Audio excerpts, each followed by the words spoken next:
Disclaimer. This material is for entertainment purposes only, and for no other purpose.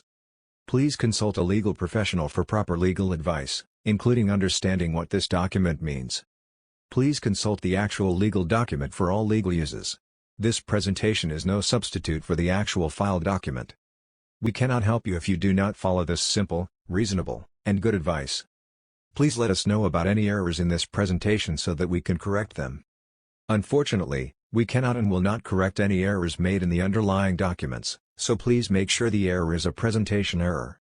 Thank you very much for your time, support, and interest. We hope you enjoy this content. Sponsors. Unfortunately, there are no video sponsors or channel sponsors at this time. If you would like to sponsor us, please reach out. All donations are welcome. Thank you. Please remember to like this video, subscribe to our channel for more videos like this, and share this video with others. Doing this will help us reach other interested people, and will help to support this channel. We appreciate your action. Thank you. Select Committee to investigate the January 6 attack on the U.S. Capitol, U.S. House of Representatives, Washington, D.C. Deposition of Jeffrey Clark. Friday, November 5, 2021. Washington, D.C. The interview in the above matter was held in room 4480, O'Neill House Office Building, commencing at 10 a.m.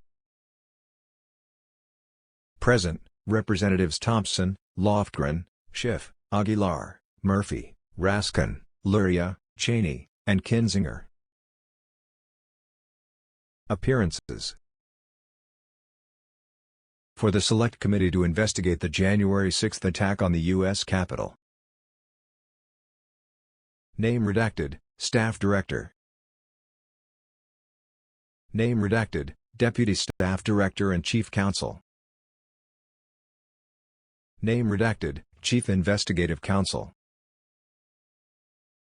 Name redacted, Senior Investigative Counsel.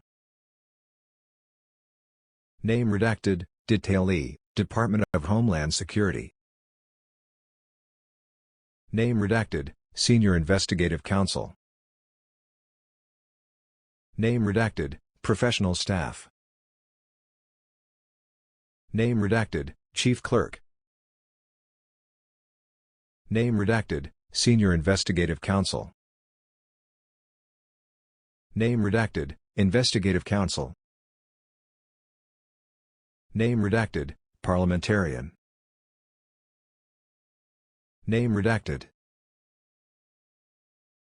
Name redacted, Chief Administrative Officer. Name redacted. Name redacted. Name redacted. Name redacted. For the witness. Harry MacDougald. Caldwell, Carlson, Elliott and Deloach, LLP. 2 Ravinia Drive. Suite 1600. Atlanta, Georgia, 30346. Interviewer, good morning. This is a deposition of Jeffrey B. Clark, conducted by the House Select Committee to investigate the January 6 attack on the U.S. Capitol, pursuant to House Resolution 503. Mr. Clark, if you could please state your full name and spell your last name for the record. The witness, sure. Jeffrey B. Clark. Clark is C-L-A-R-K. Interviewer, this will be a staff-led deposition. Members of the Select Committee, I believe, are already in attendance and may also choose to ask questions.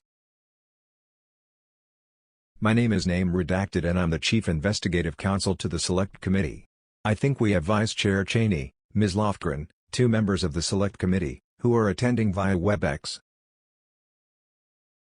We are conducting a deposition in person. So, under the House deposition rules, neither committee members nor staff may discuss the substance of the testimony that you provide today, unless the committee approves release. This is essentially an executive session of the Select Committee. You and your attorney will have an opportunity to review the transcript. The court reporter is taking a verbatim account of the testimony. And you'll have a chance, Mr. Clark, to read that and review it before it is finalized to ensure that it is correct. Before we begin, I would like to describe just a few ground rules. We'll follow the House deposition rules that we have provided to your counsel, Mr. MacDougald, previously. Under the House deposition rules, counsel for other persons or government agencies may not attend, but you are permitted to have your attorney present, and I see that you do have your attorney with you. Mr. MacDougald, if you could just introduce yourself and spell your name for the court reporter. Mr. MacDougald, yes, sir. My name is Harry MacDougald. I represent Mr. Clark in this proceeding. My last name is spelled M-A-C, capital D-O-U-G-A-L-D. Interviewer, so, as noted, there is an official reporter transcribing the record of the deposition. Please wait until each question is completed before you begin your response. We will try to wait until your response is complete before we ask our next question. The stenographer cannot record nonverbal responses, such as shaking your head. So it's important that you answer each question with an audible verbal response. We ask that you provide complete answers based on your best recollection. If a question is not clear, please ask for clarification. If you do not know the answer, then just simply say so. You may only refuse to answer a question to preserve a privilege recognized by the Select Committee. If you refuse to answer a question based on privilege, staff may either proceed with the deposition or seek a ruling from the chairman based on the objection. If the chairman overrules such an objection, you are required to answer the question. I also have to remind you that it is unlawful to deliberately provide false information to Congress. Since your deposition is under oath, we ask that you please stand and raise your right hand to be sworn by the court reporter. Witness sworn. By name redacted. Question: So, Mr. Clark, I want to give you a chance to provide any opening comments you have. But I just want to make sure you know who everyone is on our side of the table. So I'll introduce myself. I am the Chief Investigative Counsel. With me is names redacted, who are Senior Investigative Counsel, name redacted, who is an Investigative Counsel, name redacted, who are also counsel to the committee, and I see name redacted, who is the Deputy Staff Director and Chief Counsel to the Select Committee, and name redacted is our parliamentarian. Name redacted, who is a researcher, is here as well. On the video, again, I think name redacted, our staff director, has joined. And I also introduced before Ms. Lofgren and Ms. Cheney. So, with that, if there is anything Mr. MacDougald, yes. I would like to advise counsel and the committee that I delivered a letter to name redacted which was addressed to Representative Thompson, on behalf of Mr. Clark, that asserts executive privilege with respect to testimony and documents that have been subpoenaed from Mr. Clark. The grounds of our assertion are set forth in the letter. It is 12 pages. And, based on those objections, we do not intend to answer any questions or produce any documents today, but we have appeared in compliance with the subpoena in order to assert those objections, as opposed to just refusing to show up. Interviewer: all right. So I appreciate that the letter has been delivered. We did receive it, as you Mr. MacDougald, and I actually have some copies for other counsel, a few. Maybe not for everybody, but I would be happy to pass those around, keeping one for myself. Interviewer: thank you, Mr. MacDougald. So let me make sure I understand. The letter, which I haven't had a chance to read yet, sets forth the position that Mr. Clark will not answer any question, regardless of its subject matter. Mr. MacDougald: correct. Interviewer: due to executive privilege. Mr. MacDougald: correct. Interviewer: will also not produce any documents. The witness: correct.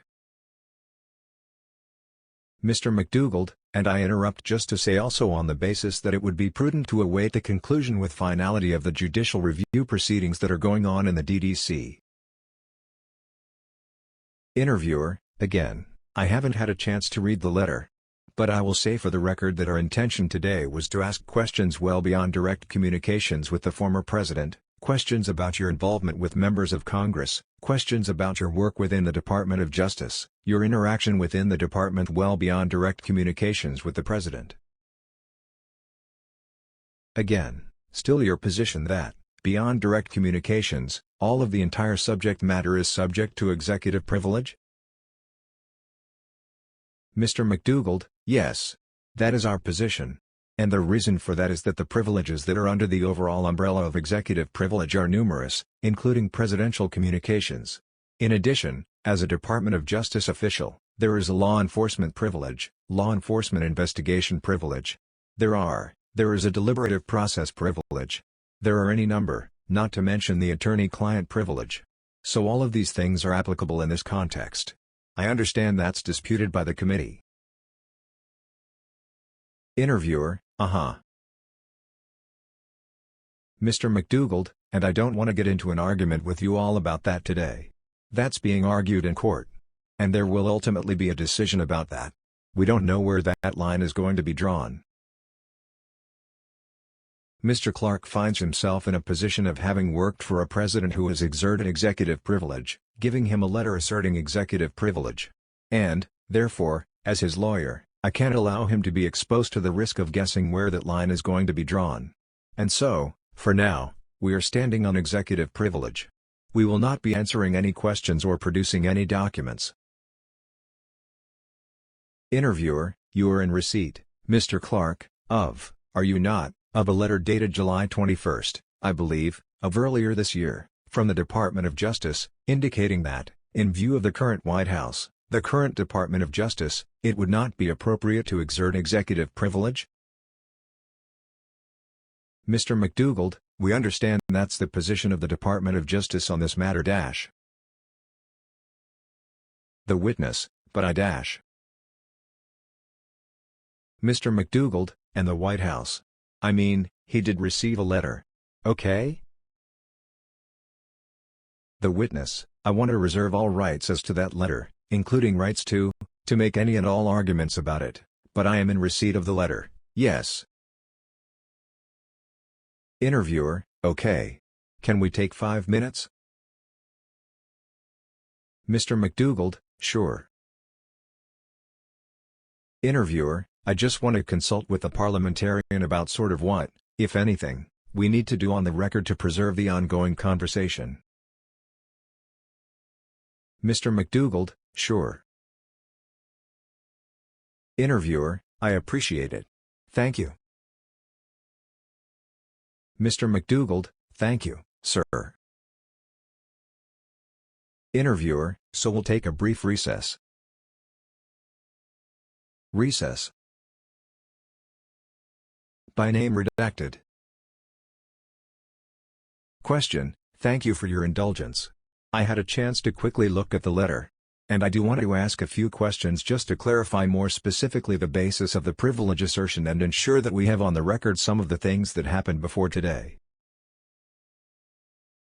So, Mr. Clark, you were subpoenaed back on October 13 to appear before the Select Committee, and we agreed to defer that to today when you obtained new counsel, Mr. MacDougald, is that right?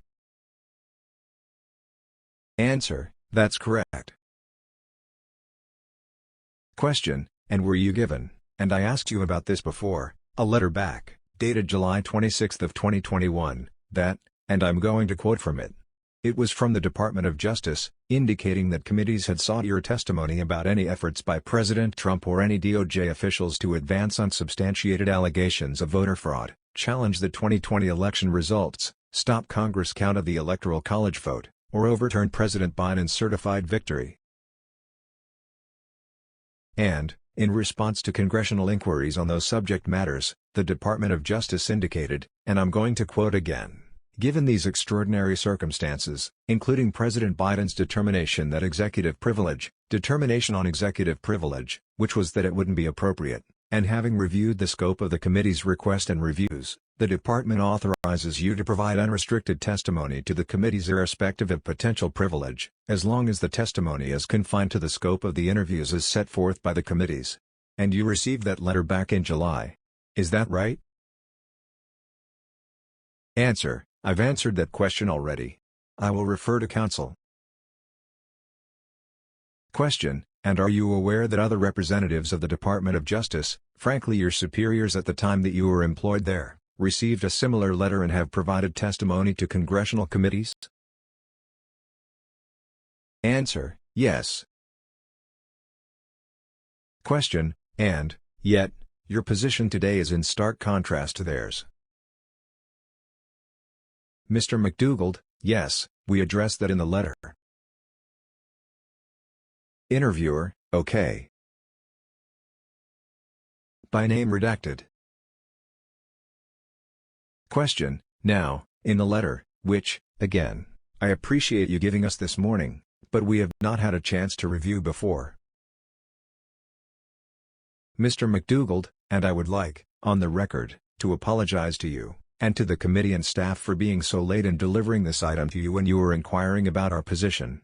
So, two things: one, I want to thank you for the 1-week extension. Very much appreciate it. But, secondly, to apologize for the inconvenience.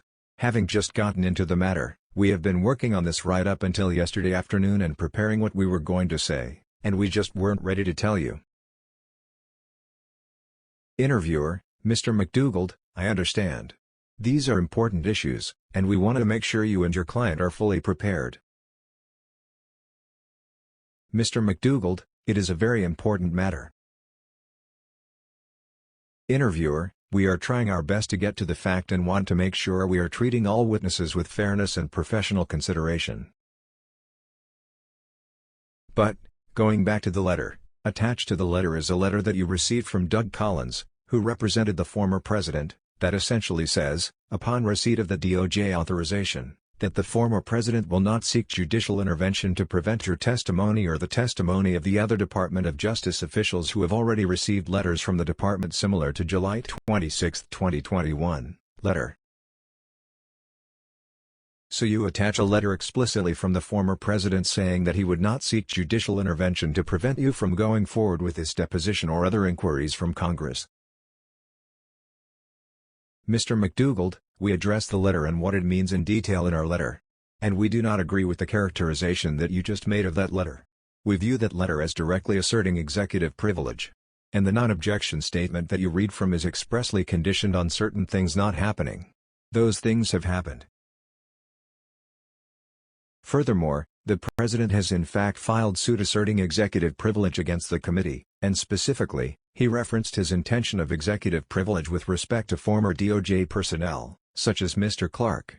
So, under the circumstances, I represent a client who asked, the President for whom he worked has unequivocally asserted executive privilege. I understand that you all don't agree with that, and you think the current President has the authority to waive it. We don't agree with that. That's being decided in court now. Interviewer: Has there been any further communication, direct communication, from the former President's representatives to Mr. Clark about executive privilege? Mr. MacDougald: I have had no communication with any attorney for Mr. Trump about any of this.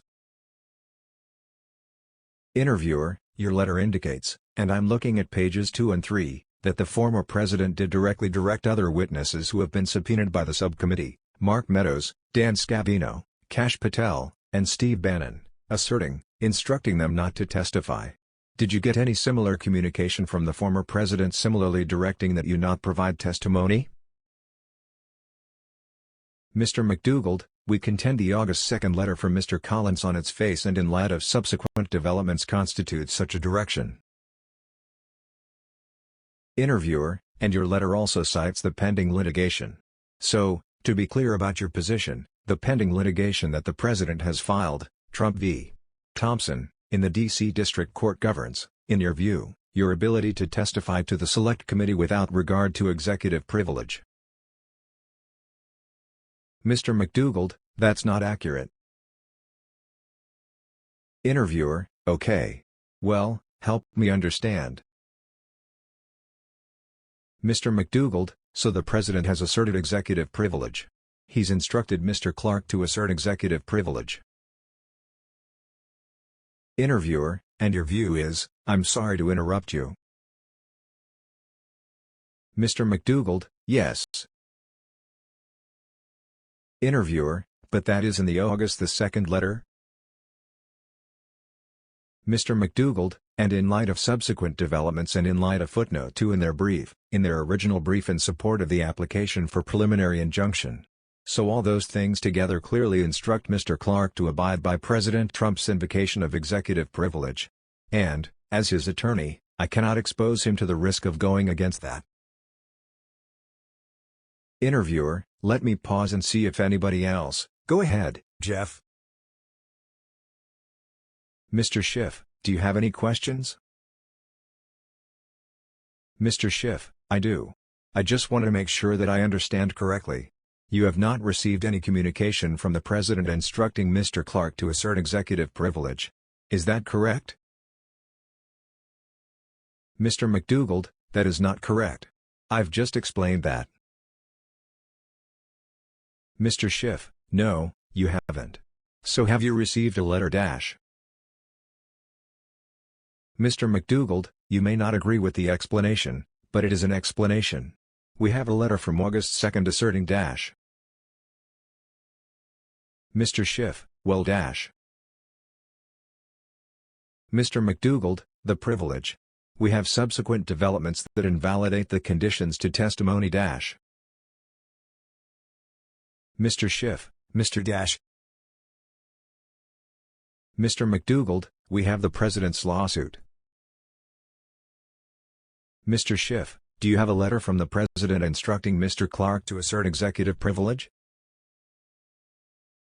Mr. MacDougald, yes. Mr. Schiff, do you have one or do you not?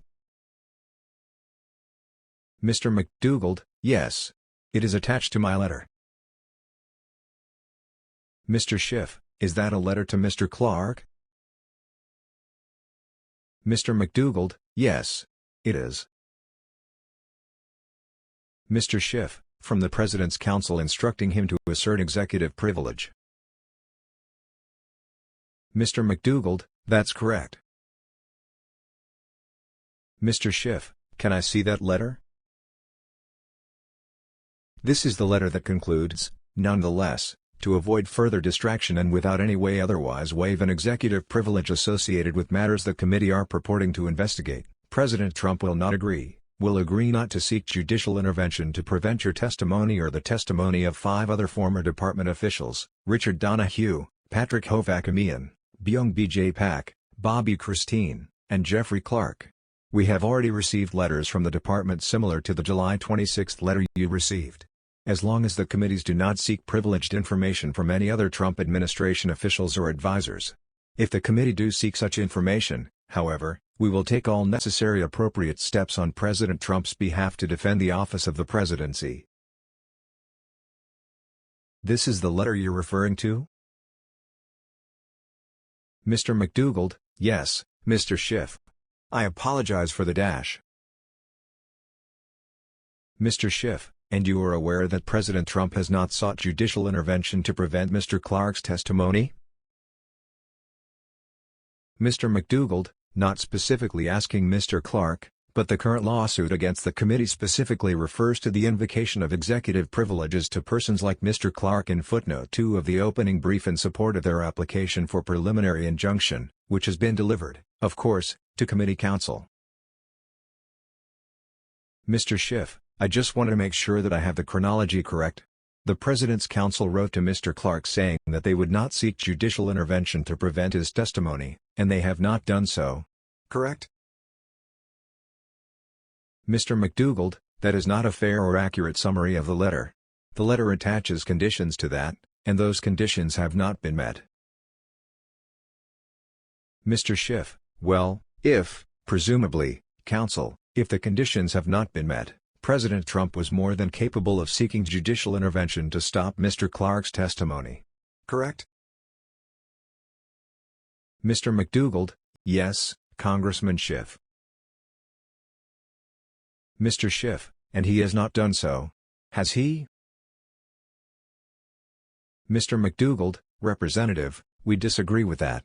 And we're not here to have an oral argument about these dash. Mr. Schiff, Counsel, I am just establishing the facts. Mr. MacDougald, well, the facts are plain in the documents. Mr. Schiff, and you are aware, Mr. Clark, that those in a higher position in the Justice Department, who arguably would have a stronger claim of privilege if there was one to be made, have testified before Congress as to the same matters that you are being asked to testify. The witness, Mr. MacDougald, has answered that question. Respectfully, Representative Schiff. Mr. Schiff, you are aware of that, Mr. MacDougald? Mr. MacDougald, oh, yes. It's addressed in the letter. It's addressed in the letter. And what I would say to you all is I don't want to get into any kind of a bickering or arguing about the contours of executive privilege and whether an argument we have made is correct in person verbally. These are very important matters. We have worked hard on this letter to assert the objections. And we invite you all to respond to us, but we think that dialogue is best conducted in writing because it is so important. And it's important to be clear and precise in what we say. And our position, we've stated it. We are not answering questions today. We are not producing documents today. We are leaving the door open for further dialogue about the points being raised in the letter. And I think that's the process that we ought to pursue. Now, you know, the Trump v. Thompson case will ultimately be decided one way or the other, and then we'll know where we stand on executive privilege. Both sides will know. Mr. Schiff, before I yield back to committee counsel, I just want to state, for the record, people in a superior position to Mr. Clark's who are at the Justice Department and were his superiors at the time of the events of interest to the committee have testified. The current Justice Department and the current President of the United States have not asserted privilege, in fact have instructed Mr. Clark they will not assert privilege. He has refused to testify. He has refused to testify, not on the basis of any action that President Trump has taken to seek judicial intervention in this proceeding. We have not received any communication that I'm aware of from the former president asserting privilege. And Mr. Clark, in my opinion, is asserting, arrogating to himself a decision that his superiors disagree with, that the president has not asserted to this committee, and in defiance of the lawful process of this committee. And I yield back to counsel. Mr. MacDougald, and, respectfully, for the record, disagree with Congressman Schiff's assertion, but let's leave it there. Interviewer, let me just ask, to follow up on Congressman Schiff's question, has there been any effort to confirm your interpretation of the August 2nd letter with the former president's counsel? Mr. MacDougald, I have indicated previously I have not communicated with them, but I can read. Interviewer, so the interpretation that you're providing today that the August 2nd letter is, in fact, a direction not to testify, just based on. Mr. MacDougald, we go through that in detail in this letter. Interviewer, okay. Mr. MacDougald, so there are a number of circumstances that combine the direct statements in the letter. Beyond that, the statement that you all, the committee is relying on expressly states that it is not waiving anything, and there are conditions attached. Those conditions are not being met, and there is pending executive privilege lawsuit that specifically refers to people in Mr. Clark's position. Interviewer, and, again, Mr. MacDougald, I appreciate that that is your position. I think it's important for us, as we consider options, contempt referrals or litigation to make a record just to make sure. Mr. MacDougald, I understand that. Interviewer, that we're clear as to what the basis of the assertion is, on what facts or communications it relies. So I don't mean to sound belligerent. I'm just trying to ensure that we understand.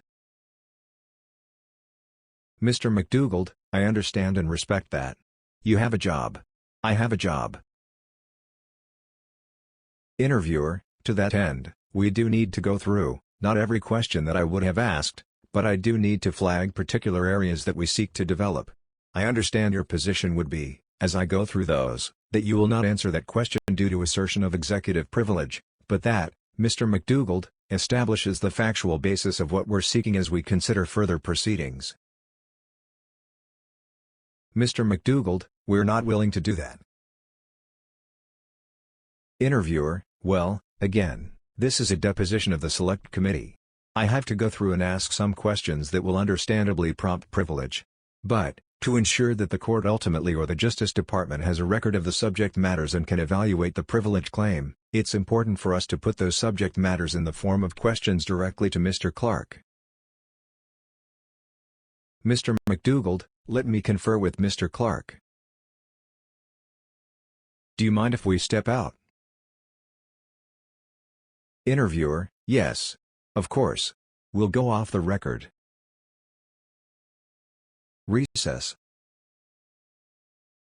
Interviewer: Mr. MacDougald, again, our intention would be just to complete a record to ensure that the court or the department has a clear record of the subject matters.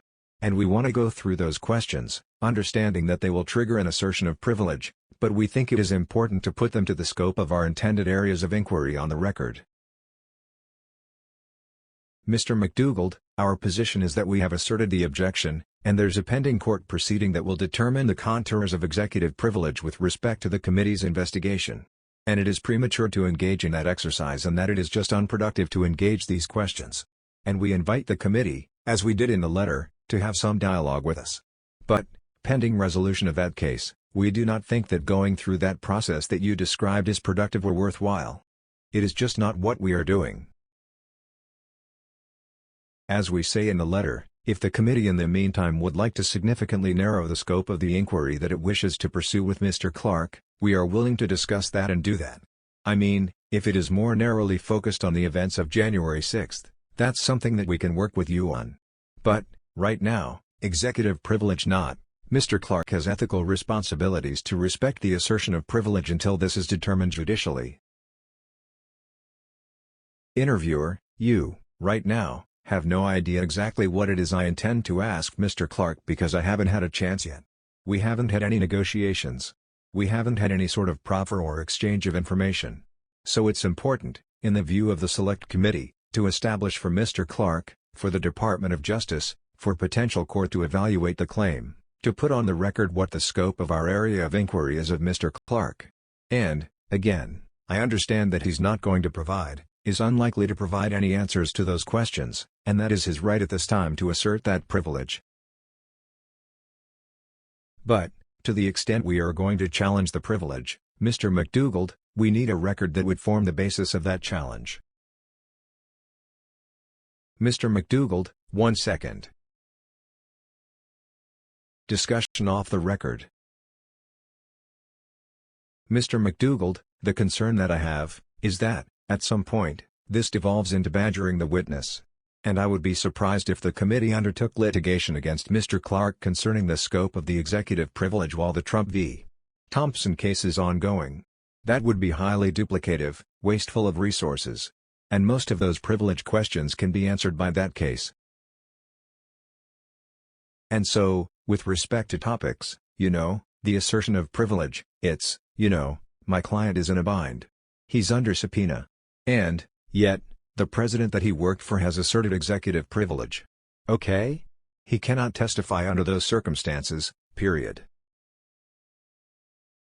And so we've got a court proceeding underway that's going to resolve the scope of that. And the prudent thing is to let that play out. And, like I said, in the meantime, if the committee would like to significantly narrow the scope of the inquiry, we're certainly willing to entertain that. And, of course, we are willing to have a dialogue about the privilege assertions in the document, and if the committee chose to identify with greater specificity in that dialogue what it was seeking, and we could respond and move forward. Interviewer: Mr. MacDougald, we haven't had a chance to have this conversation because there has been no discussion, no negotiations. Mr. MacDougald, one at a time. Interviewer: I understand. There is, though, The Myers case clearly rejects a blanket assertion of privilege, even when asserted by a sitting president with respect to White House counsel. The privilege must be asserted question by question, area by area. And I understand your point about badgering. I don't intend to badger you or Mr. Clark with those questions. With that said, it's important to get on the record the areas of inquiry so that a court could potentially adjudicate the application of a privilege.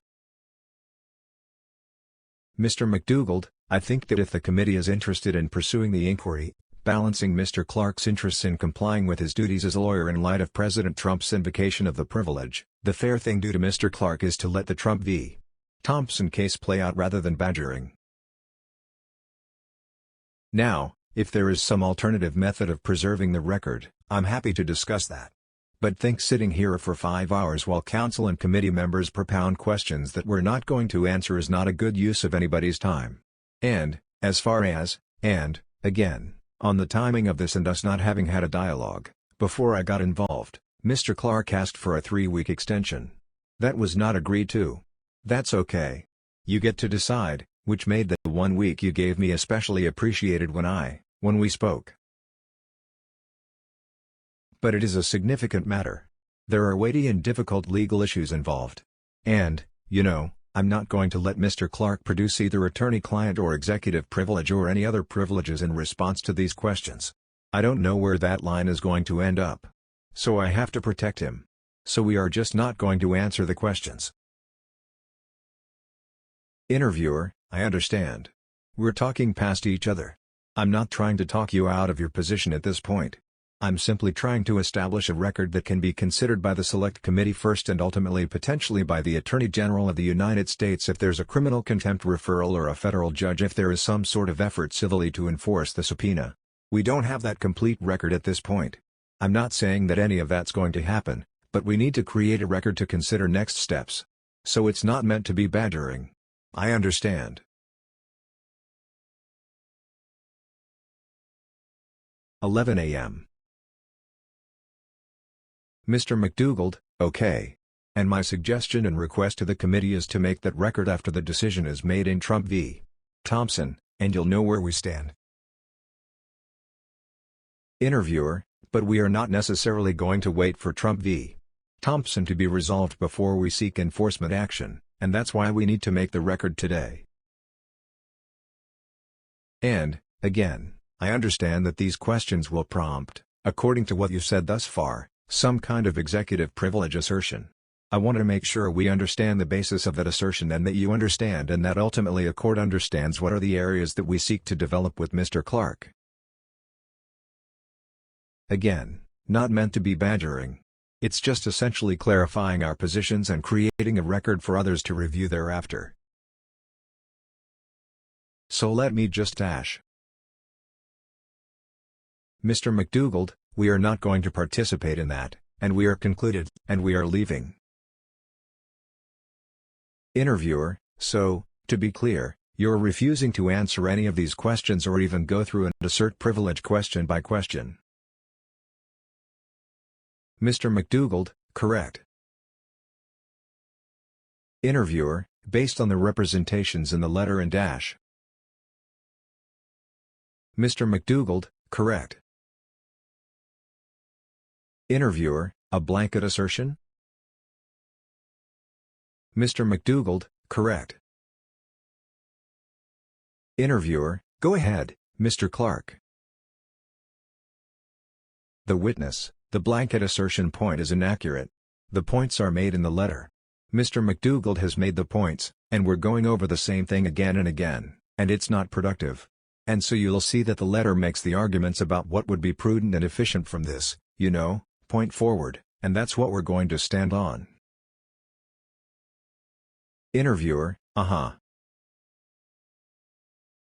MacDougald, and we will engage in that dialogue with you, as invited in the letter, but the process that you contemplated today will not go forward.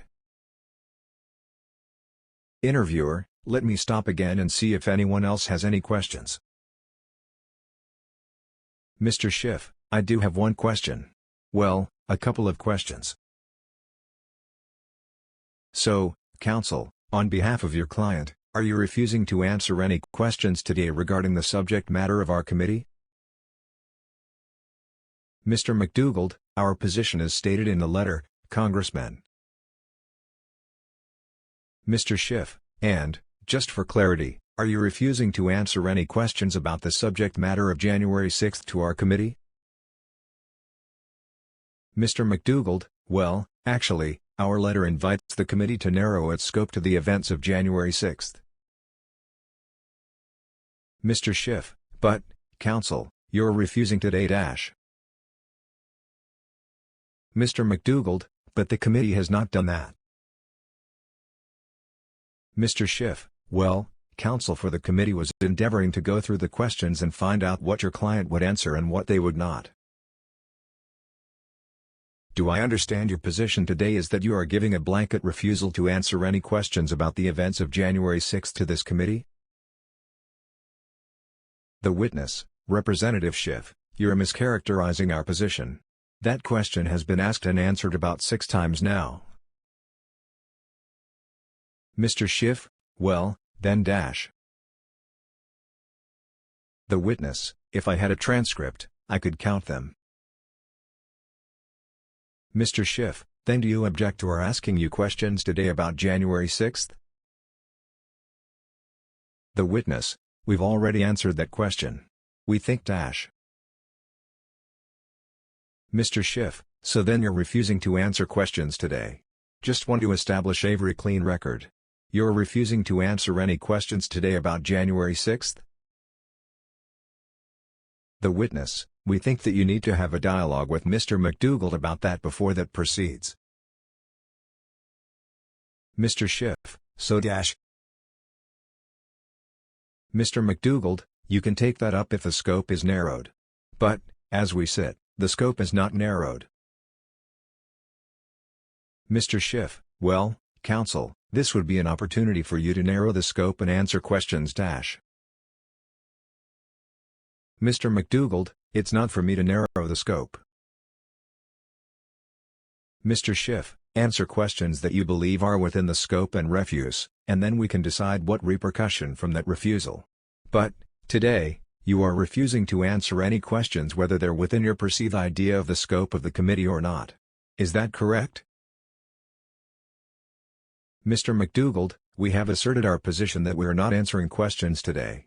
We've invited the committee to engage in a dialogue with us about narrowing the scope. That invitation remains open. Mr. Schiff, well . Mr. MacDougald, but, as of this moment, the scope has not been narrowed, and our position remains as previously stated. Mr. Schiff, well, let me ask one illustrative question, then. Mr. Clark, in your letter to the committee, you state you gave an interview to the press about January 6, and your comments were not included in the article, and you expressed some dissatisfaction that your comments about January 6 were not included in the Bloomberg article. What were your comments to the press about January 6? Mr. MacDougald, I think that's stated in the letter. Mr. Schiff, no, it isn't. What were your comments to the press about January 6? The witness, it is stated in the letter, so that stands as the answer. Mr. Schiff, well, would you please tell us what those comments were? The witness, it's what the letter says, Representative. Mr. Schiff, the letter doesn't tell us what you told the reporter, so I'm asking you, what did you tell the reporter ? The witness, that's . Mr. Schiff, about January 6. The witness, that's not accurate, Representative Schiff. If you read the letter, it represents what was stated to the reporter. Mr. Schiff, well, read to me from the letter what it is you told the reporter about January 6, then, if it's included . The witness, respectfully, Representative Schiff, I think that request, to have me read something that's in a letter that you have is badgering. It crosses the line into that. Mr. Schiff, well, Mr. Clark, it's not in the letter. And is it your position, counsel, that somehow Mr. Clark can assert executive privilege over statements he gave to the press on behalf of the former president? Mr. MacDougald, we made reference to that in the letter, Congressman, in the context of inviting the committee to narrow the scope. We're happy to have that discussion, but it needs to occur in writing so that we know where we stand. Mr. Schiff, my question is dash. Mr. MacDougald, this is an important matter for Mr. Clark, and I'm advising him, I'm trying to protect him, and we're going to do that based on a scope that is set forth in writing that we can analyze and decide whether we're going to object to it or not. Mr. Schiff, my dash. Mr. MacDougald, we don't have that, and I'm not going to let him answer those questions. Mr. Schiff, counsel, you would agree, would you not, that statements your client made to the press are not covered by any conceivable privilege? Can we agree on that? Mr. MacDougald, hypothetically. Mr. Schiff, are you objecting, nonetheless, to his answering questions about what he told the press about January 6 that were not included in an article? Mr. MacDougald, I am objecting to the way the committee is proceeding with respect to Mr. Clark. You have a very broad scope subpoena that has not been narrowed, and we have invited the committee to narrow the scope and expressed a willingness to testify more narrowly about January 6. We're not going to do that on the fly. We'll have a dialogue with the committee as counsel, and we will proceed in an orderly manner to resolve that scope issue. But we're not going to do it on the fly in this deposition. Mr. Schiff, before I yield back to counsel, I'd like the record to reflect the witness today refuses to answer any questions about January 6, including questions as to comments he made to the press that could not be even conceivably, I think as counsel has acknowledged, within the realm of privilege. And, with that, I yield back to committee counsel. Interviewer, Mr. MacDougald, with all due respect, Mr. Clark has been subpoenaed to appear before this committee. It is a legal obligation, on a date certain, to answer questions. That does not include a legal obligation by the committee to negotiate, or to set forth in advance particular subject matters. It's a legal obligation to show up and answer questions, or to assert a privilege in response to specific questions. My understanding is that, despite that legal obligation and an offer to go through the questions and assert a privilege point by point, he's refusing to answer any such questions. I just want to make clear that that is his position. The witness, the letter explains our position, and the letter is not based exclusively on executive privilege. You need to read the letter, respectfully, Mr. Heafy, very carefully. Interviewer, well, Mr. Clark, I just got the letter when you walked in the door dash. The witness, and that's why we're proposing that we depart for today. Interviewer, but you have a legal obligation to be here today to answer questions. The witness, I think, if you read the letter, you will see that even that is in dispute. Interviewer, I think your position is, again, a blanket assertion and refusal to answer dash. The witness, you continue to try to characterize my position as if it were that, but that's a mischaracterization, and we do not accept that. Interviewer, before we go off the record, let me see if anyone else, Mr. Raskin, Mr. Kinzinger, Ms. Cheney, have any questions. Mr. Raskin, I just wonder if Mr. Clark's counsel has any authority for the proposition that he can categorically refuse to answer any questions as opposed to invoke the privilege he says he has with respect to the specific questions. Mr. MacDougald, our legal authority is set forth in the letter, Congressman. Mr. Raskin, well, the letter seems to be the magic solution for everything, but could you name the Supreme Court decision that you are refusing to? Mr. MacDougald, Congressman Raskin, as I previously stated, we're not going to engage in legal debate or argument over this. We've set forth a written objection. The committee can respond to it in writing, and we'll deal with that at that time. but we're not going to do Q&A on legal points in this deposition. Mr. Raskin: Okay. Well, then, I will just state for the record that the subpoenaed witness has refused to answer any questions of fact. He's refused to engage in any questions and interpreting any questions of law and continually refers to the letter that they gave us today.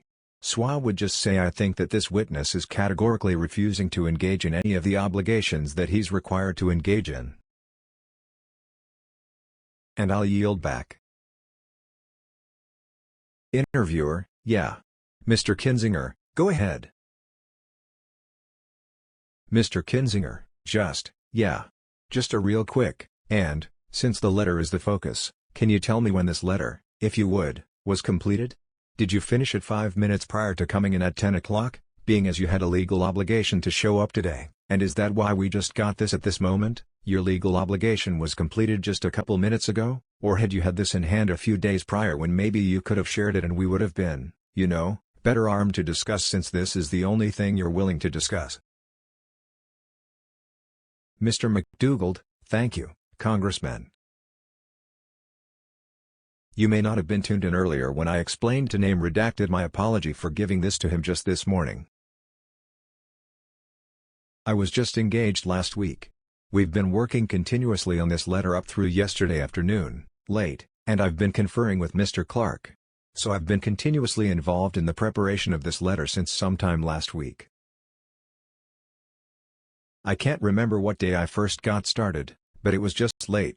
We didn't have time. We were working on it up through yesterday. And I apologize to the committee and to council and committee staff for any inconvenience that the late delivery of this position may have caused. But I'm doing the best I can. It's just me.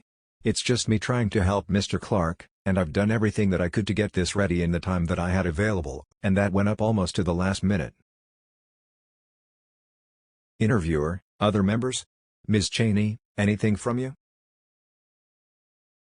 Ms. Cheney: Thank you very much. Yes. I'd like to ask the witness when he first met Congressman Scott Perry. Mr. MacDougald: I will assert the privilege objection to that question, respectfully, Congressman Cheney. Ms. Cheney: And what's the basis for the privilege assertion about your meeting a member of Congress? Mr. MacDougald: The privilege objection is set forth in the letter, Congressman.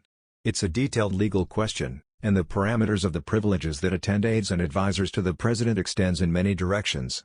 We understand that's disputed by the committee, and it's a particular application. But, pending the resolution of the Trump v. Thompson case, we're not willing to answer any questions of that nature until we know exactly where the line is. Ms. Cheney: And I'd like to also know when, Mr. Clark, you became engaged in the debates about the Georgia election procedure?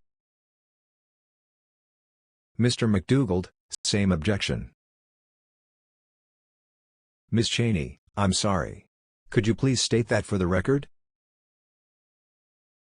Mr. MacDougald: Same objection, Congressman, Representative. I called you a congressman a minute ago. I apologize. Ms. Cheney: So what objection is that?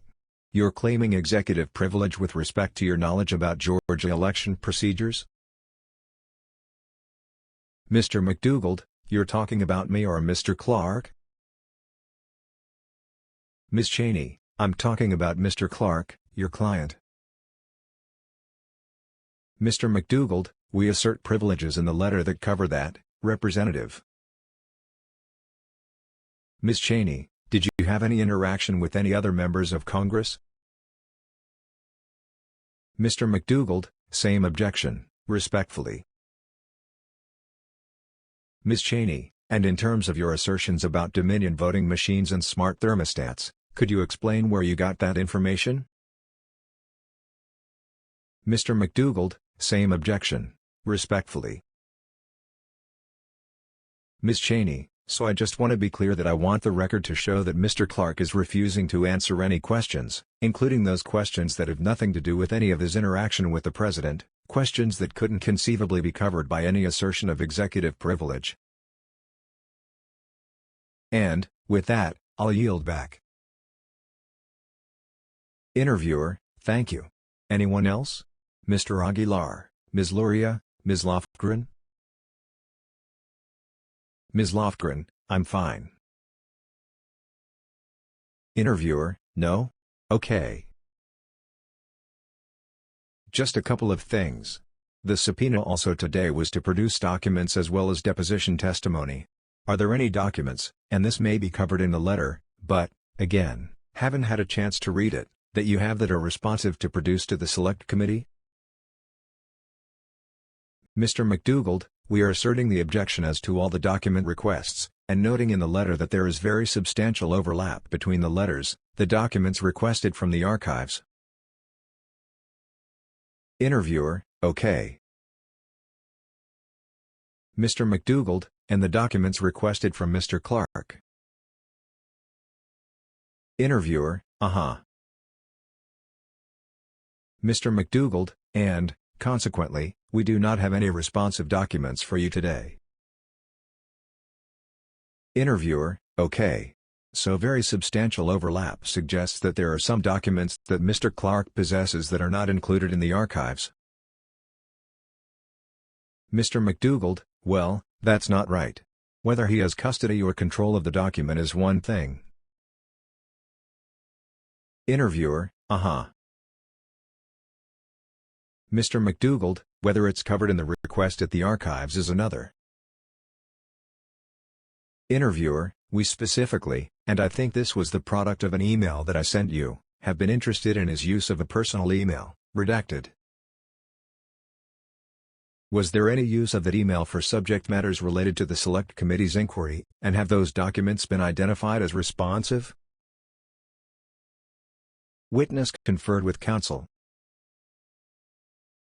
The witness, I'll answer. Mr. MacDougald, he'll answer the question. The witness, so my strong recollection, right, and we're talking about events that are closing on a year ago, is that's not an email address that I established. That's an email address that the tech contractors who had offices inside DOJ for the Civil Division established, and that was used for purposes of, so, if I would do an argument, and I did several arguments, including in those months, I wouldn't tend to do it from my desk. I would tend to do it either from a side desk that I had, or from the conference room. And so I would have the tech person set up a loaner laptop, and then I would email him the Zoom link or whatever, the instrumentality was. And then I think he would open that account on the loaner laptop, and then, connect to the court link for the argument. So I think that's what that account is for. I did make an effort to see if, I have senses of kind of like what passwords might be, could I log into that, and I couldn't. And I suspect, again, based on my best recollection as I sit here, that the reason why I couldn't log in is I didn't create the account, so I don't know what the password is. Interviewer, did you use a Gmail account, a personal email account, to conduct any official business during your time at the department? The witness, I think that, on that, we're going to stand on the letter. Interviewer, how about personal cell phone? Were there communications, text messages that you might possess responsive to the subpoena on a personal device? The witness, same as the last dash. Mr. MacDougald, same objection. Interviewer, so, to be clear, no documents have been produced, and the letter indicates that, to the extent that documents in your possession are responsive, they're being withheld on the same assertion of executive privilege? Mr. MacDougald, correct. And the other privileges identified in the letter. There are other privileges identified in the letter, but the executive privilege is the front and center. Interviewer, okay. What are they? I'm sorry. Again dash.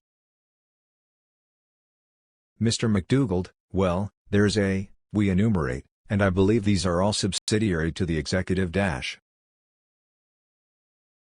Interviewer, that's my question.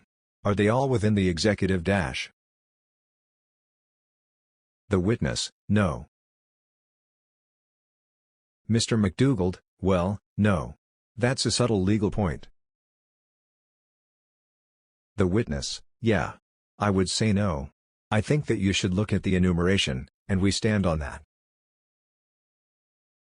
Mr. MacDougald, and then we reserve any other objections or rights that he may have under the Constitution or otherwise. Interviewer, all right. So dash. Mr. Schiff, if I could just dash. Interviewer, yes. Mr. Schiff, follow up on that question. What privilege are you asserting would apply to enable you to refuse to answer a question about whether you used personal electronic devices in the course of your government business? Mr. MacDougald, we're asserting privileges set forth in the letter, Congressman. Mr. Schiff, and what privilege in particular, because you refer to a number of privileges. So, for this specific question, that is, whether Mr. Clark used personal devices to communicate government business, which specific privilege enables Mr. Clark to refuse to answer that question? Mr. MacDougald, given the lack of specificity of the question, we can do no more than allude to the privileges that are asserted in the letter, which are the full panoply of executive, federal law enforcement, and so on, privileges that are in the letter, and plus the reservation that we've made. So, again, with respect, Congressman, we do not want to engage in a debate or a law school set of hypotheticals about this. Mr. Schiff, well, counsel, you said my question wasn't very specific. Let me try to make it very, very specific. Mr. Clark, did you use personal electronic devices to conduct government business while you were at the Department of Justice? Yes or no? The witness, this has been asked and answered, Representative. Mr. Schiff, I don't have an answer, so would you please answer the question for me? Mr. MacDougald, we would object based on privileges set forth in the letter. Mr. Schiff, and, counsel, which specific privilege entitles this witness to refuse to answer a question about whether he used personal devices? I'm not asking about the content, not asking about communications with the President, but merely the simple fact of whether he used personal electronic devices to conduct government business. What specific privilege are you asserting that gives him the right to refuse to answer that question? Mr. MacDougald, we rest on the privileges asserted in the letter, Congressman. We object. Mr. Schiff, let the record reflect that counsel has cited no particular privilege to refuse to answer that question. Interviewer, so, Mr. MacDougald, I'm just looking at the letter, again, not having a chance yet to read it carefully. And, on page 2, it says, the general category of executive privilege, the specific categories of presidential communications, law enforcement, and deliberative process privileges, as well as attorney-client privilege, and the work product doctrine, all harmonize on this point. Is that the universe of privileges that sentence that I just read from your letter that Mr. Clark is asserting today? Mr. MacDougald, well, you should read the entire letter. Interviewer, I appreciate that, but I'm, again, not having had a chance to do that, I just want to make sure it's clear on the record. Mr. MacDougald, well, we think the letter is clear, and the letter is on the record. Interviewer, at the time of these events, Mr. Clark was an employee of the Department of Justice, right, and his client was the people of the United States, not President Trump or anyone else. So help me understand how any attorney-client privilege could possibly be implicated when a Department of Justice official, a member of the executive branch, in the course of his professional responsibilities, is engaged in talking to his superiors or anyone else within the executive branch? Mr. MacDougald, I will say maybe for the 5th or 6th time, we're not going to engage in legal argument on these points in the deposition. If you want to engage in legal argument in letters or court filings, we're happy to do that. But we're not going to do it in this deposition. Interviewer, yeah. Mr. MacDougald, and so I think we have, reached an impasse and, consequently, we dash. The witness, I dash. Mr. Raskin, I have 2 follow-up dash. The witness, I would say that we've not reached an impasse, and there have been repeated attempts to characterize the position as absolutist. It's not. We're inviting a dialogue in the letter. But, for today, I think that we're done. Mr. MacDougald, we're done. The witness, yeah. Mr. MacDougald, we're done for the day. Interviewer, Mr. Raskin, go ahead. Mr. Raskin, well, I just want to follow up on your question about the attorney-client privilege. Who is the attorney, and who is the client that are covered by the attorney-client privilege being invoked in the letter? Mr. MacDougald, it's asked and answered. The privilege is set forth in the letter, Congressman. Mr. Raskin, well, forgive me, because I'm not in the room right now. The letter arrived late, thank you for your apology about that, but one way to make that apology meaningful might be to restate the point of your own letter. Who is the attorney, and who is the client in the attorney-client privilege being asserted in your letter? Mr. MacDougald, we're happy to engage in that dialogue in correspondence with committee counsel, but we're not going to do it in the deposition, Congressman. Mr. Raskin, wow. Okay. I yield back to you, interviewer. Thanks. Interviewer, okay. Well, I can tell you, Mr. MacDougald, that we're not going to conclude the deposition. I think what we'd like to do is take a recess, look again at your letter temporarily and reconvene, maybe in an hour or so. I understand the position, but, again, we have been given a letter with very substantial legal arguments that we just need a minute, more than a minute. Mr. MacDougald, I think you need more than a minute. I mean dash. Interviewer, yeah.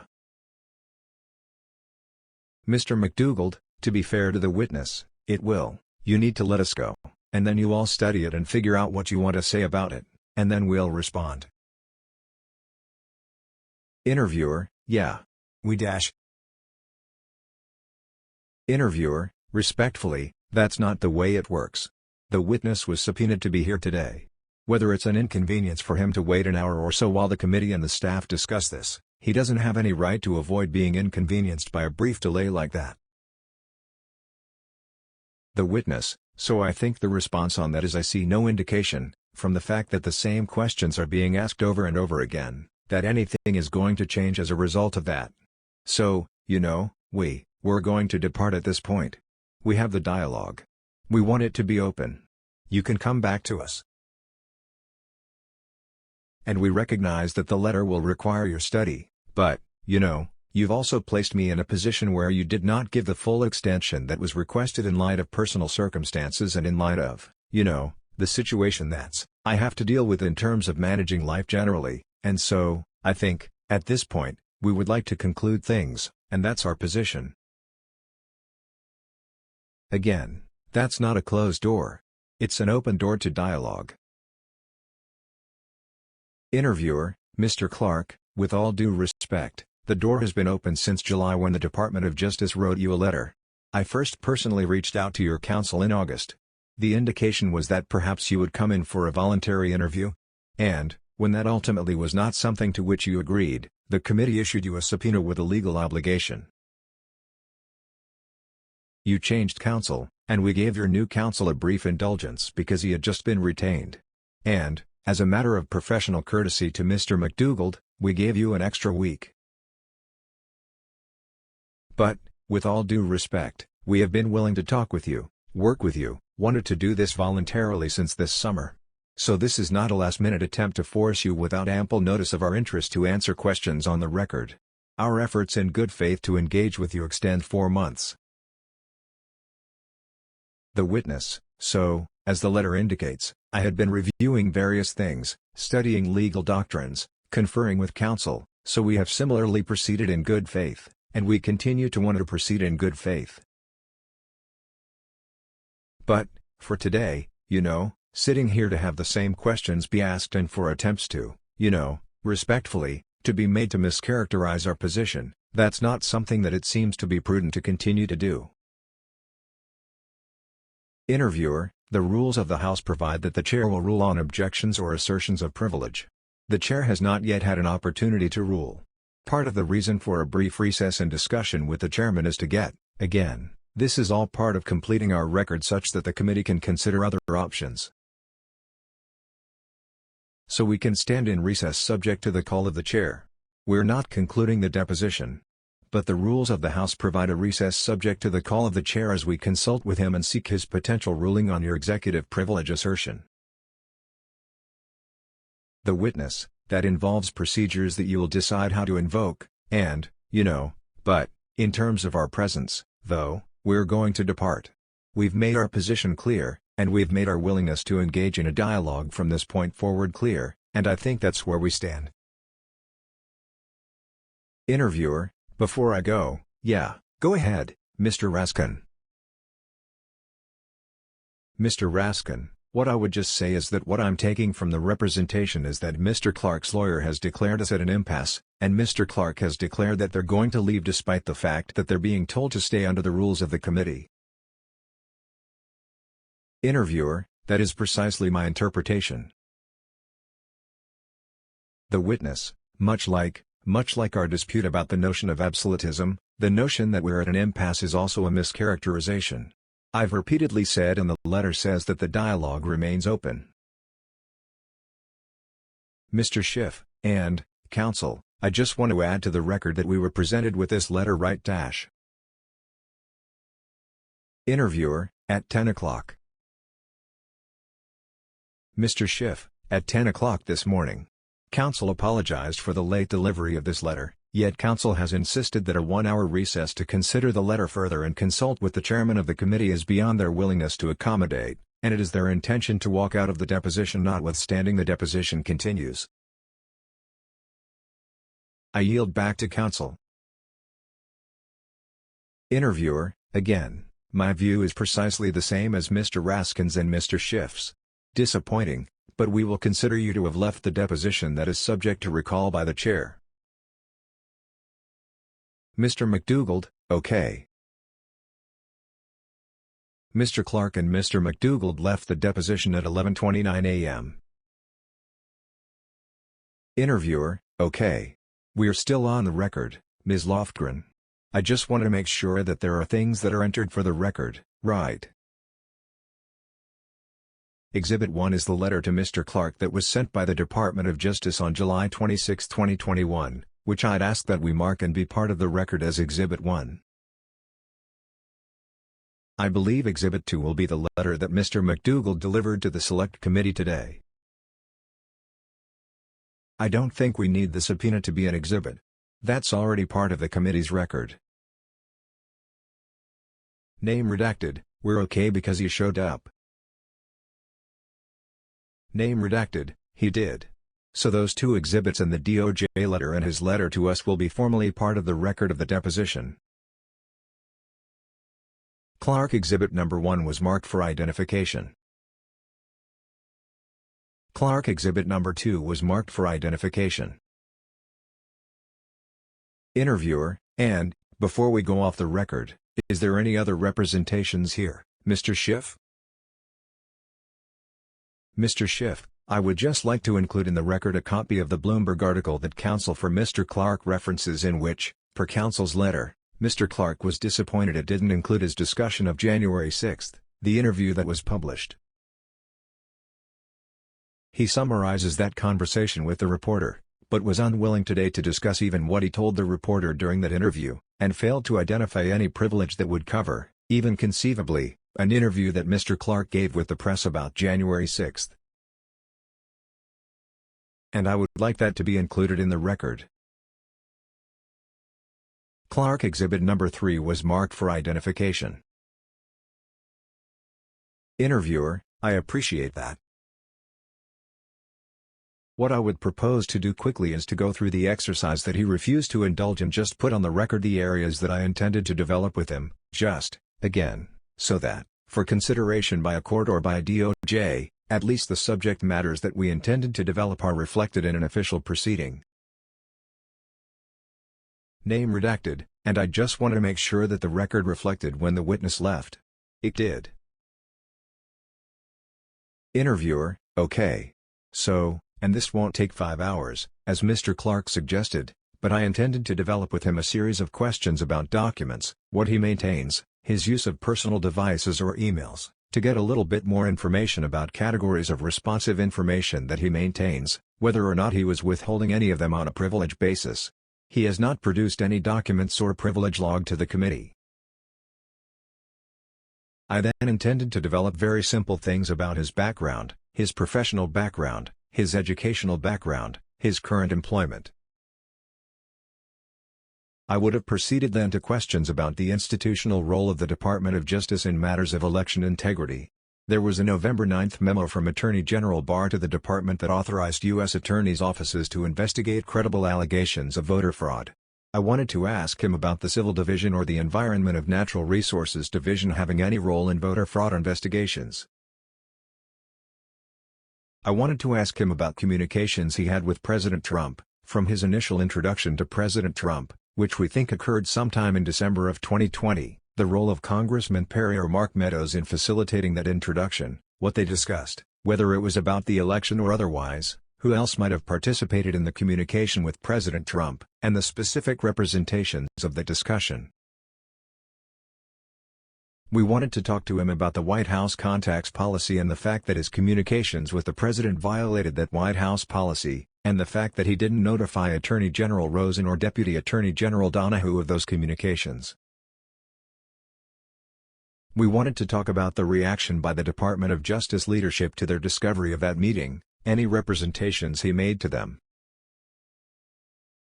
We then wanted to talk specifically about efforts that he proposed that the department take with respect to election fraud. We wanted to ask him, for instance, about an ODNI briefing that he sought about alleged interference with Dominion voting machines by the Chinese government, and a draft letter to Georgia officials that he put forth that asked the department, or was the department asking Georgia legislative officials to convene a special session and consider the appointment of an alternate slate of electors. We intended to go through specific representations in the draft letter and ask for their basis. I also wanted to ask him about metadata in the draft letter that indicates some involvement with the White House Communications Agency in the drafting or preparation of that letter. I also wanted to ask him about the response to that proposal from Mr. Rosen and Mr. Clark, which was very strongly negative, Mr. Donahue's indication that it was factually inaccurate because the department was not investigating serious allegations of fraud, and institutionally, it would be inappropriate for the department to suggest to a state that it convene its legislature in a special session. Get his reaction to Mr. Donahue's criticism of those two proposals. I wanted to ask him about a December 28 meeting, subsequent meeting with Rosen and Donahue about additional conversations with the White House about the Georgia draft letter or other possible steps to take, that the department would take to intervene in the counting of the votes. I wanted to ask him specifically about whether he had any involvement in the appointment of a special counsel, the possibility of holding a press conference to announce the department's involvement, or the department's joining a Supreme Court case as a potential plaintiff despite other professionals in the department indicating that the department had no standing. We ultimately wanted to ask him about efforts by the President to install him as acting Attorney General, the basis for that possibility, his discussions with the President about actions he might take if he were appointed as acting Attorney General. Wanted to ask him ultimately about a meeting in the Oval Office with the President and others at which his possible appointment as acting Attorney General was discussed and when the President ultimately decided not to make a change and appoint Mr. Clark as the acting Attorney General. Finally, we wanted to ask him a series of questions about things beyond his interactions with the President. For instance, his potential involvement in meetings in advance of January 6 with campaign officials, with lawyers who purported to represent the former president, who had come up with theories as to the vice president's authority to reject slates of electors. We wanted to ask him about the Willard War Room and communications with Steve Bannon, Rudy Giuliani, Bernie Kerik, John Eastman, and others. We wanted to ask him about what he did and what he was aware of on January 6 itself. We wanted to ask him about further interactions at any time he had with the Chief of Staff Mark Meadows, including Mr. Meadows' travel to Georgia, and interaction with Georgia state officials. We wanted to ask Mr. Clark about any campaign activities or discussions with representatives of the Trump campaign, Bill Stepien, and Jason Miller. We wanted to get a substantive view on the Eastman memos. The Eastman memos put forward the theory that the Vice President need not certify the slates of electors that were put forth and were pending his review on January the 6th. We wanted to ask him about any discussions he had with various state officials in Georgia, in Pennsylvania, or elsewhere. We wanted to ask him about interaction with a man named John Lott, who worked at the Department of Justice and wrote a memo that involved some allegations of voter fraud. And we wanted to ask him about the Gohmert v. Pence litigation, the one matter in which the department did intervene, but simply to indicate that there was no standing by the plaintiff, Congressman Gohmert, to bring that litigation. Mr. Clark actually signed the pleading indicating that the department's view that Mr. Gohmert had no standing, and the case should be dismissed. Let me stop and see if any of my colleagues have additional subject matters that they wanted to flag so that the record reflects the universe of things that we wanted to develop with Mr. Clark. Name redacted, or name redacted, anything? Name redacted 1, nope. Name redacted 2, no. Name redacted, the only caveat I'd have to all of that was that is what we intended to ask him as of now, but that this is an ongoing investigation. We continue to develop new facts and seek documents that we haven't yet received, and that may not ultimately be the final universe of subject matters for Mr. Clark. But that is what we intended to ask him about today. Name redacted, and, of course, any other questions that would come up as a result of things that Mr. Clark told us in the deposition. Interviewer, yeah. For the record, I suppose it's clear, but to make it crystal clear, I proposed going through that list on the record with Mr. Clark so that he and his lawyer would have a sense of the subject matters and would articulate in response to each category the basis for his assertion of executive privilege. He refused to indulge, walked out of the deposition before we had a chance to ask those questions. So I'm now simply making this for the record, but not for Mr. Clark, because he has left the deposition. Alright. Anything else that anyone has before we go off the record? Name redacted, anything? Mr. Schiff, any other statements that we want to make sure are reflected in the official record? Mr. Schiff, well, I know our committee wanted to ask, among other questions, whether he had destroyed or erased any cell phone or other digital device during the course of 2021. But, as he would not even answer questions as to whether he used personal devices for the conduct of government business, he did not allow us the opportunity to ask that line of questioning either. I viewed his refusal as categorical, without even an assertion of privilege or a claimed assertion of privilege, but a constant reference to a letter that, in and of itself, was not from the former president directing him not to testify. There has been no legal action by the former president to intervene in this proceeding. Given that his colleagues in the Justice Department in higher positions of authority have testified in his refusal even to answer questions about his statements about January 6 made to the press, those refusals at least strike this member of the committee as not in good faith, and I yield back.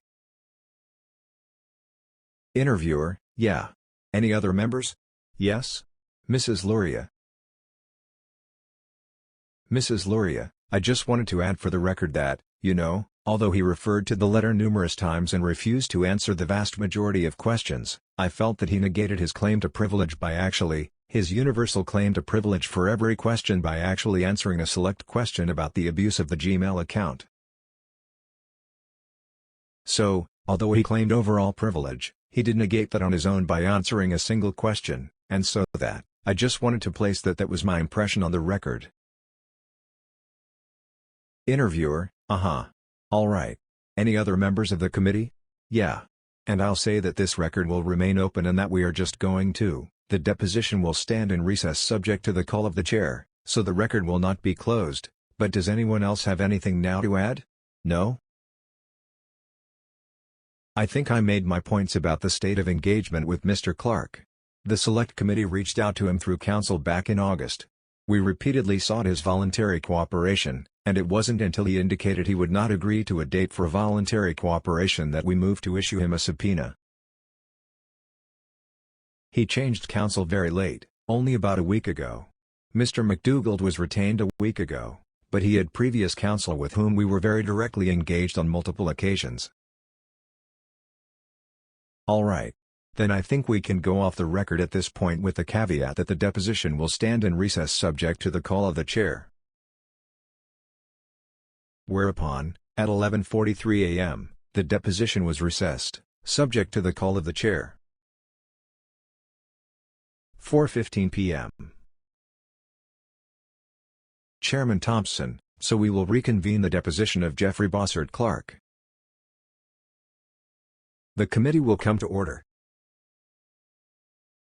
I understand that interviewer, Select Committee's Chief Investigative Counsel, can update the committee on additional communications with Mr. Clark's attorney. And I now recognize interviewer. Interviewer, thank you, Mr. Chairman. Upon the postponement or the recess of, not postponement, the recess of the deposition this morning, I immediately reached out to Harry MacDougald, who is counsel to Mr. Clark.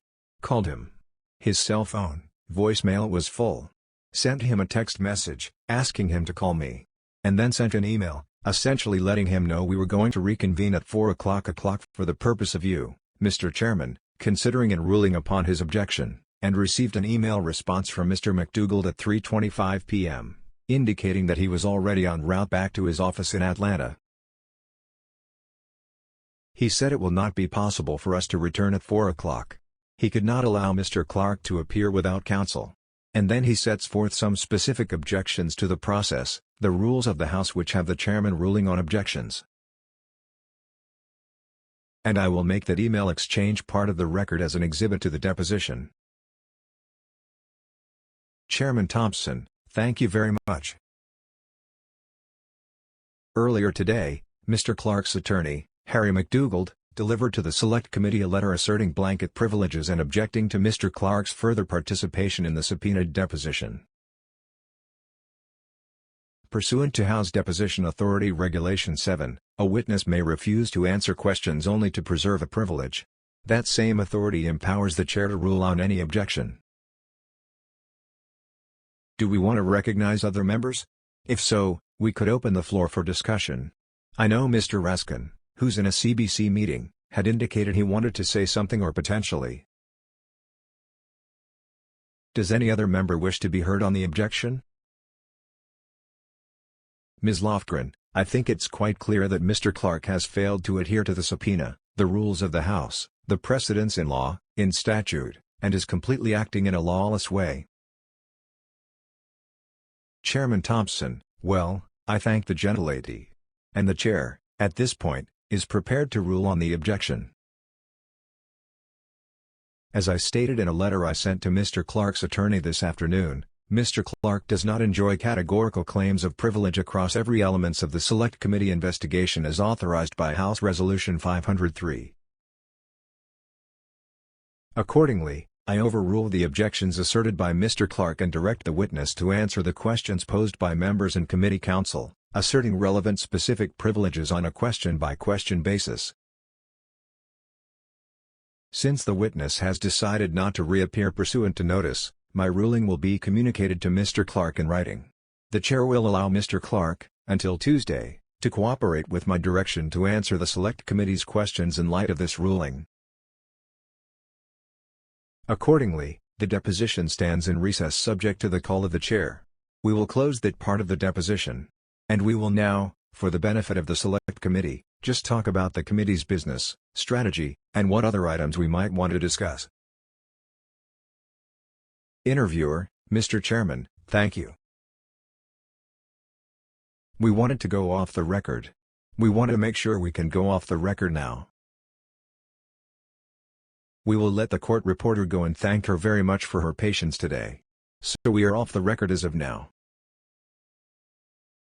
Whereupon, at 4:21 p.m., the committee was recessed, subject to the call of the chair.